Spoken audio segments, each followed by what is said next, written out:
করে করে বারবার আল্লাহর কাছে সুপারিশ করবে। আল্লাহ তাআলা এক পর্যায়ে গিয়ে নবীর সুপারিশটা কবুল করে বলবে, ও ফেরেশতার দল, কিছু কুদরতি পানি আছে, ওই পানিগুলো জাহান্নামের উপরে ছিটায় দাও।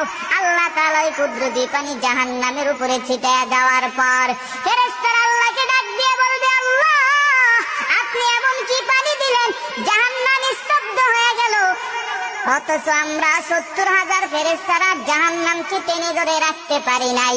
ফেরেশতারা আল্লাহকে প্রশ্ন করবে, আল্লাহ, আপনি এমন কি পানি দিলেন যেই পানি দেওয়ার কারণে জাহান্নাম স্তব্ধ হয়ে গেল?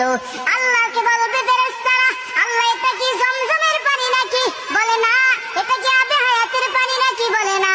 এটা কি আসমানের পানি নাকি? বলে না। বলে এটা কোন দুনিয়ার পানি নাকি? বলে না। আল্লাহ বলবেন, না রে ফেরেশতা, না, এটা জমজমের পানিও না, আবে হায়াতের পানিও না, বৃষ্টির পানিও না। আল্লাহ তাআলা বলবে, ফেরেশতা, এটা কিসের পানি জানো? আমার কিছু গুনাহগার বান্দা ছিল, দুনিয়ার মধ্যে ভোর রাতে কষ্ট করিয়া ঠান্ডা পানি দিয়ে ওযু বানাইয়া 2-4 রাকাত তাহাজ্জুদ নামাজ পড়িয়া আমি আল্লাহর কাছে কান্না করেছে, চোখ দিয়ে বেয়ে বেয়ে পানিগুলো ফেলছে। ওই পানিগুলো আমি আল্লাহ জমা করে রাখলাম, আজ ওই গুনাহগার বান্দার চোখের পানি জাহান্নামের উপরে ছিটাইয়া দিলাম।